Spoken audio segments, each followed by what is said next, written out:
What is up, you guys? Welcome back to the channel. It's your girl JD here, back with another video, and today we're going to be diving into 90 Day Fiancé the Other Way. This is their newest season. I believe they're on season 6 now, and they're a few episodes in, and I think we have 2 couples that are returning and 3 couples that are new. But there's one other couple that I saw on the list, like the casting list, but I haven't seen them on the show yet, so maybe they're gonna come in a little later on. So yeah, let's start with one of our returning couples. We have Shekinah and Sarper. Yeah, they did not break up after all that foolishness that was going on at the reunion for, I think it was 90 Day Fiancé the Other Way as well. I'm not sure. Or maybe it was before. No, was it before the 90 days?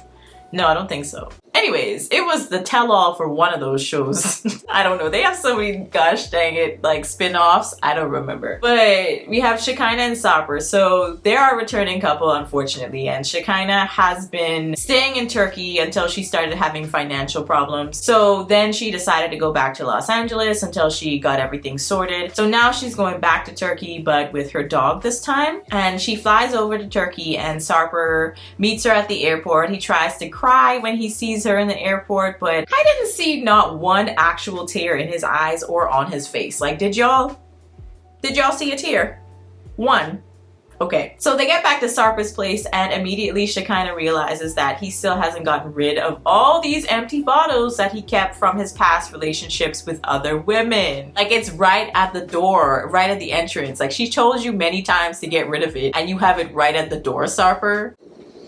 I don't understand him. So he still doesn't understand why she wants it gone so badly, but of course she still gives this man some sexy time because she can't resist, she says. Then we find out that she applied for the K1 visa for him because she wants him to go back to LA with her because her daughter obviously still lives over in the US. So her life and everything is over there. She can't just keep going back and forth. That's a lot of money. But he still hasn't told his family about that yet. And he also still seems pretty unsure about even moving over there, and he just says that he'll wait until he actually gets approved to basically make the decision. He was saying that he has like 2 to 3 years before that could get approved. Now, I do know that it varies from country to country, like where you're coming from can play a part in how long it takes to process your visa, but at the same time, I've never heard someone's visa take that long. I mean, unless you're Michael, you know, like Michael and Angela. Michael took forever to get his visa because he kept getting denied. But with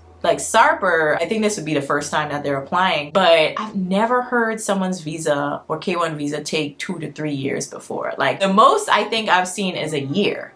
So I don't know. I don't know if he thinks he has more time than he actually does, but I've just never seen 2 to 3 years. But anyways, I could be wrong. Y'all let me know in the comments. So next we have Statler and Dempsey. They're another returning couple. The last time we heard from them, they were arguing about wanting children. Dempsey wanted kids, but Statler doesn't want any, and it sounds like that hasn't really changed, but I guess Dempsey just decided to overlook it. I don't know. But regardless, Statler is now leaving the US to head over to England and live with Dempsey in a van that they're going to be taking across Europe. Now, this sounds like more of a Dempsey idea than a Statler idea, so I am very curious to see how this is going to work out. After Dempsey sells her old camper, she now asks Statler for her part of the money for the new one that they'll share together. But now Statler is having cold feet, and she decides to not sell her car, and her money comes up short by a couple $1,000s. And Dempsey is pretty confused as to why Statler's confused when they had so many conversations about what was needed from her in terms of how much money. So it was like, okay, Statler, I'm not really buying that you were just, you know, confused.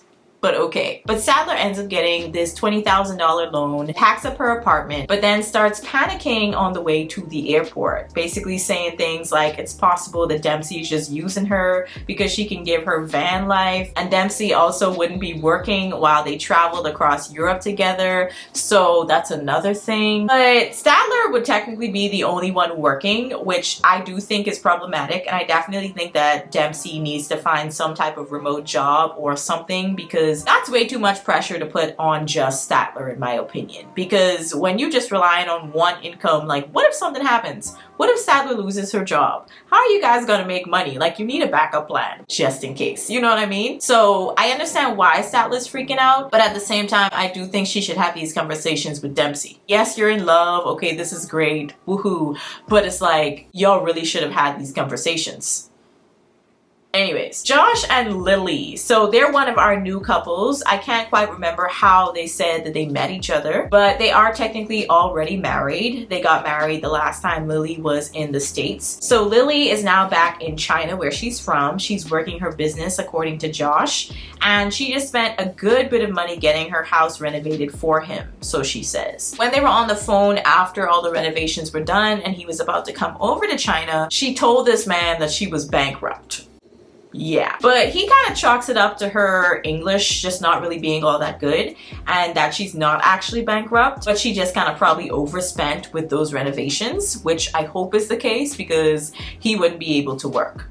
Yeah, so it sounds like all of that was mainly Lily's idea when it came to renovating the house, because Josh claims that he never actually told her to do all that and spend all that money, but she kind of insisted. But because of China's really strict rules, it's going to be a number of years. I think he said maybe 14 years. I can't remember exactly if that's the exact number that he said, but I think he said around 14 years that he wouldn't be able to work even though he's technically married to a Chinese citizen. So way longer than if it was the other way around and she came to the US to be with him. Like she'd be able to work a lot sooner, you know? So Josh kind of makes a sacrifice to just go to China and live with Lily in her home because she already had a pretty thriving business, so he says. But he's still pretty worried about not being able to provide financially for a little while, and that's totally understandable. I'll feel a little iffy about it too. Now, as soon as he lands though, Lily brings up how much he spent on the house getting it fixed up for him, and for the next few days that's pretty much all she keeps bringing up, which can get pretty annoying. If someone keeps bringing up constantly how much they spent on something,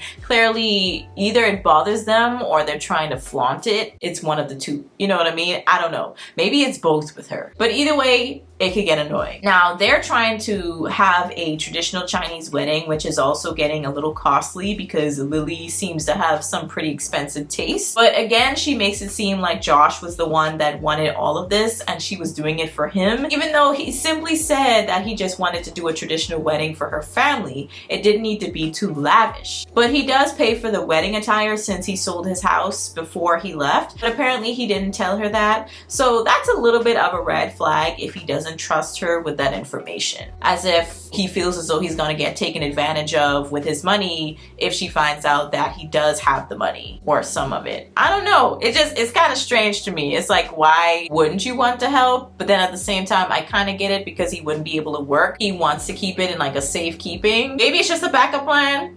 I have no idea, but y'all let me know your feelings on that one. Next, we have Corona and Ingi, another new couple. Corona met Ingi at a party while she was visiting Iceland, I think is where she said he was from. Y'all correct me if I'm incorrect, but I think it was Iceland. But now she can't really imagine her life without him, and she's now moving to Iceland for them to be together. But she's also giving up quite a bit in the US, and I believe she's actually a birthing nurse or midwife. I can't quite remember the exact verbiage for it, but something to do with the birth of babies. Now, she had also been accepted into a schooling or training program back in the US, but she will be giving all that up along with her cats until she could bring them over. Now, her family is obviously very concerned about her being probably one of the very few Black people that live there, and Corona also seems a little worried about that, and also worried about probably being the very first girlfriend and Black person that Ingi introduces to his family. Now, let's move on to our very last couple, which is going to be James and Matalia, another new couple. Matalia is originally from Indonesia and she moved to the US to live with James, but James is kind of barely making ends meet, and now Matalia is having some health struggles and is also dealing with some homesickness. So they come up with this delusional plan to move back to Indonesia, and I want to underline delusional, okay? I'm going to tell you why in just a moment. But to move back to Indonesia to stay with her parents without saying a word to them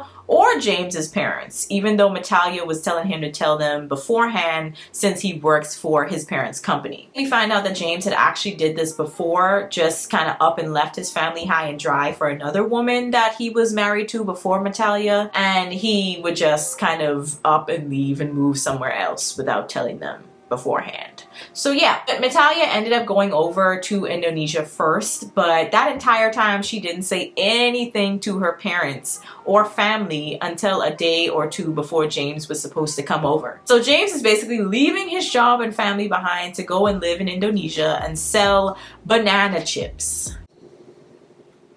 Yeah, banana chips. And I'm just like, okay, this sounds cool and all, but can you really make money from that? Now, I'm not trying to disrespect anybody when I say that, but it just doesn't seem stable when it comes to an income, you know, for them to live off of versus James's job in the US. Even though they were kind of tight on money, it just seems a little bit more stable than selling banana chips. Matalia says that they aren't going to even get paid for selling these banana chips unless they go out and sell it themselves or something like that. And it just seems like James is just way too trusting of the situation working out, and they both did not think this through. That's just what it seems like to me. Even Matalia's older sister tells her to go back to the US because there's nothing in Indonesia for them. So another thing that seems to cause problems within their relationship is Matalia finding out that James doesn't really want kids anymore. At first, when he first met Matalia, it seems as though he did, and he also told her that, but now it seems like because of some things happening, he now doesn't want kids anymore.